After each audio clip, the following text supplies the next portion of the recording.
Right now, nearly 20% of the world's oil supply is under threat in the Strait of Hormuz.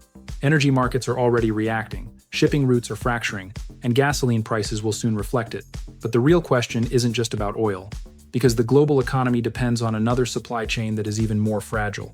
Taiwan produces around 90% of the world's advanced semiconductor chips. Oil powers the global economy, chips power modern civilization, and right now both systems are sitting inside rising geopolitical tensions. If the oil system is already under stress, what happens if the chip supply chain becomes the next disruption? To understand the scale of this risk, we first need to look at what is actually happening right now. On February 28th, the United States and Israel launched a major military operation against Iranian military infrastructure. B-2 stealth bombers dropped bunker-buster munitions against underground missile facilities. Within days, a large portion of Iran's missile launch capability and drone production infrastructure had been destroyed. But the most important battlefield is not inside Iran. It is the narrow waterway that carries a massive share of the world's energy, the Strait of Hormuz. Nearly 1/5 of global oil consumption passes through this single choke point, and the situation around it is rapidly deteriorating. United States naval forces have already warned commercial shipping companies that escorting vessels through the strait is currently too dangerous.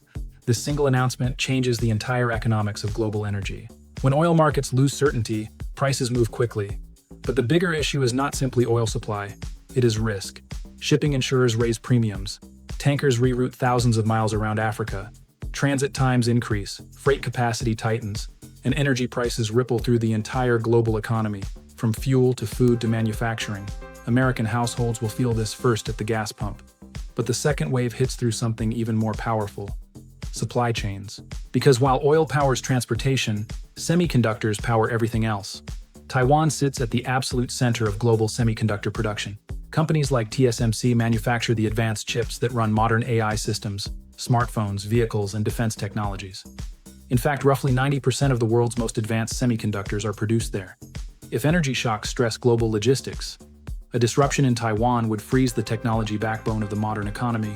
Factories would slow, automobile production would stall, electronic supply would tighten, and the global technology sector would feel immediate pressure.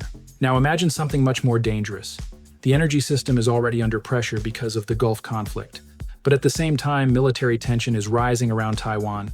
Chinese maritime forces have already conducted massive naval and militia formations near the island. These operations simulate blockade conditions, which raises a critical economic scenario. What happens if the global economy faces two choke point disruptions at the same time? Oil supply stress in the Middle East and semiconductor supply disruption in Taiwan. One drives inflation, the other halts production. Together they could freeze large parts of the global economy. If oil supply tightens further, fuel prices surge, shipping costs increase, and global inflation rises.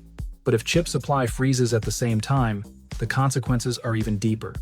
Car production slows, AI infrastructure stalls, consumer electronics become scarce, and corporate profit margins compress across entire industries.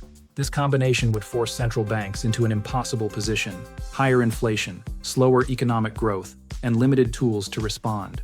This is why global supply chains are already starting to change. Companies are rushing to diversify semiconductor production. TSMC is building new facilities in Arizona. Governments are pouring billions into domestic chip manufacturing because the world has realized something critical. The modern global economy depends on a handful of fragile choke points: Hormuz for energy, Taiwan for chips. Right now, the oil system is already under pressure. But the real question is, what happens if the technology supply chain becomes the next crisis? If the world suddenly lost 20% of its oil supply and 90% of its advanced chips at the same time, what would actually happen to the global economy? Would markets crash? Would governments intervene? Or would the global supply system simply adapt? I want to hear your view. Do you think the world could survive both shocks at the same time? Or would that trigger the biggest economic crisis of the modern era? Let me know what you think.